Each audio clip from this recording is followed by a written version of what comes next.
여러분, 오늘 이 내용을 컨설팅 비용 한 푼도 들이지 않고 확인하시는 여러분들은 행운합니다. 신사업을 계획하고 계시거나 새롭게 스타트업 아이템을 찾고 계신 분들, 신사업 전략에 대해서 조언을 받고 싶은 분들은 좋아요와 구독만으로도 컨설팅을 받아보실 수 있습니다. 오늘 내용을 끝까지 확인하시고 사업을 운영하시면서 적극 활용하시기 바랍니다.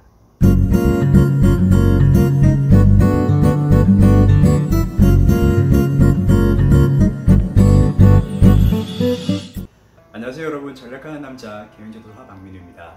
자, 지난 시간에 말씀드린 바와 같이 기업의 전략적 마케팅 체계는 세 단계로 나뉘는데요. 기업 단위, 그리고 사업 단위, 제품 단위가 있습니다. 기업 단위에서의 목적은 기업의 성장인데요. 경영 전략을 통해서 성장을 추구하게 되는 것이죠. 사업 단위에서는 당연히 이제 사업 전략이 목적이 되겠죠.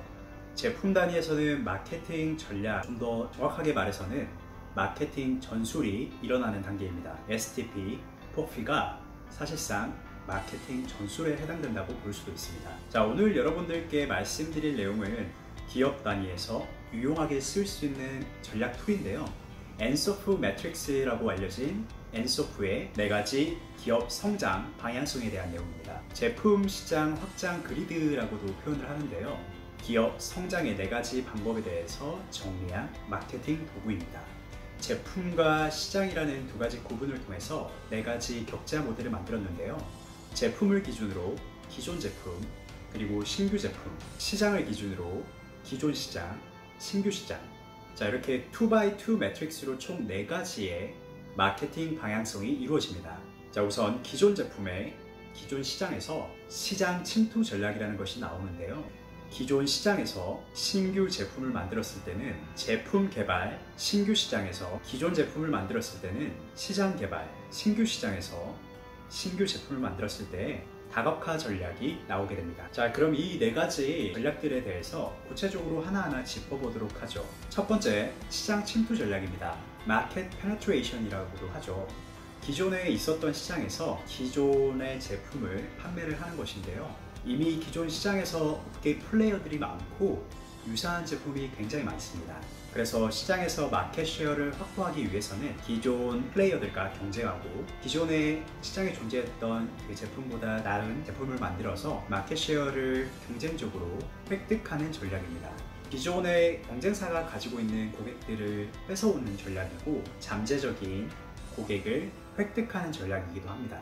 자, 이번에는 기존 제품을 새로운 시장에서 판매를 하게 되는 전략인데요. 시장 개발 전략입니다. 마켓 디벨롭먼트 전략이라고도 하고요. 한국 사회에서 기존에 있던 제품을 태국이나 동남아시아의 그 제품을 가져가서 새로운 시장을 창출하는 전략입니다. 신시장 개척을 통해서 기존에 진부하게 느껴졌던 제품을 새로운 시장에서는 신규 제품으로 고객들이 인식을 하기 때문에 새로운 마켓 쉐어를 획득할 수 있고 새로운 매출 신장을 확보할 수 있는 전략입니다. 예를 들어서 초코파이와 BBQ가 있는데요. 한국에서 초코파이는 경쟁 제품이 워낙에 많았습니다. 근데 러시아를 기준으로 초코파이를 판매를 했을 때 그 시장에서는 초코파이가 신규 제품이었고 오리온 초코파이가 해외 수출을 통해서 매출 신장을 창출하는 새로운 영업 파이프라인을 얻게 되었습니다. 이처럼 기존에 진부하게 느껴지는 제품을 새로운 신규 시장에서 새롭게 판매를 진행함으로써 기업의 이익과 매출을 늘릴 수 있는 전략입니다. 그래서 기존의 시장이 너무 경쟁이 치열하고 유사한 제품이 많다라고 생각이 되시면은 새로운 신규 시장을 개척하셔서 기존 제품을 새롭게 런칭하는 방법을 고민해 보시길 바랍니다. 다음으로는 기존 시장에 신규 제품을 내놓는 전략인데요. 제품 개발 전략입니다. 기존에 유사한 제품이 있었을지라도 뭔가 창의적인 해석을 통해서 제품의 새로운 부가가치를 형성하고 고객들로 하여금 기존 플레이어들이 가지고 있는 제품과는 차별화되는 요인이 있다 라고 인식이 되는 제품 개발인데요. 기존에 유사한 제품들이 많았을 때 그것과 차별화되는 뭔가 플러스 알파 부가가치가 있다라고 판단이 되면은 그러한 제품이 새로운 제품으로 인식될 수 있습니다. 기존 시장에서 유사한 제품이 많다라고 하더라도 고객들이 느끼기에 새로운 제품이라고 판단이 되면은 새롭게 제품 개발로 인식할 수 있는 거죠. 여기서 신제품 개발이라고 해서 완전히 새로운 것을 의미하는 것은 아닙니다. 기존 제품을 조금 개량해서 보완해서 기존 시장에서 판매 증가를 이루어낼 수 있는 거죠. 마지막으로 새로운 시장에서 새로운 제품을 내놓는 다각화 전략입니다. 다이버시피케이션이라고도 하죠. 제품뿐만 아니라 시장 자체도 기존 영역 밖의 시장을 창출하는 것입니다. 예를 들어서 CJ라는 기업이 기존에는 제1제당 어떤 식품 기업으로 인식이 되었던 시점이 있는데요. CJ가 엔터테인먼트뿐만 아니라 미디어로 사업 부문을 확장하면서 다각화 전략을 성공적으로 이끈 사례가 있습니다. 기존 시장이 아닌 새로운 시장에서 기존 제품이 아닌 새로운 제품에서 다각화 전략을 이루어낸 것이죠. 제가 스타트업이나 중소기업 대표님들을 만났을 때 사실 이러한 부분으로 많은 컨설팅을 해드릴 수가 있는데요. 기존 제품을 기존 플레이어들과 어떻게 차별화하게 만들 수 있을지, 그리고 기존 시장에서 플레이어들과 경쟁하기 위해서 어떻게 새로운 제품을 만들어낼 수 있을지, 기존 시장의 경쟁이 너무나 치열하다고 판단이 되면은 기존 제품을 가지고 새로운 시장에서 새로운 고객을 확보하는, 그럼으로써 기업의 현금 흐름을 증가시키는 신규 시장 전략이 있습니다. 시장을 개발하는 것이죠. 그래서 여러분들께서는 지금 우리의 제품이, 우리의 시장이 어떤 단계에 있는지 명확하게 인식을 하셔야 됩니다. 우리 제품이 기존 제품의 기존 시장에 위치해 있는지, 아니면 새로운 시장에 기존 제품을 가지고 가려고 하는 것인지, 기존 시장의 경쟁이 워낙에 치열하기 때문에 신규 제품을 개발해서 제품 개발을 통해서 새로운 혁신을 이루어낼 것인지, 각각의 매트릭스 안에서 우리가 추구할 수 있는 전략이 달라집니다.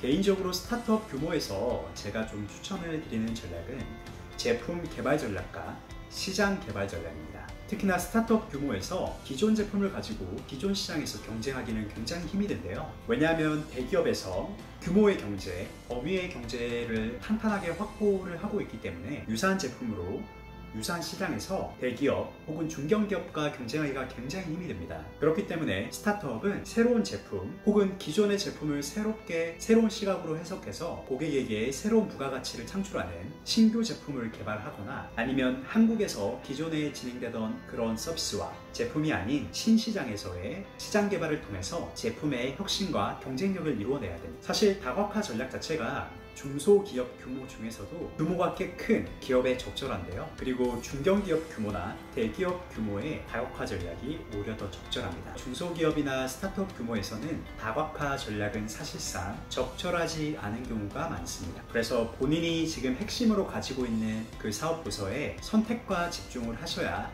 스타트업은 살아남을 수 있습니다. 문어발식으로 다양한 사업 포트폴리오를 확보하는 것보다는 선택과 집중을 통해서 스타트업이 가지고 있는 그 경쟁력, 핵심 역량, 그리고 핵심 차별화 요인에 집중을 하셔서 선택과 집중을 하시길 바랍니다.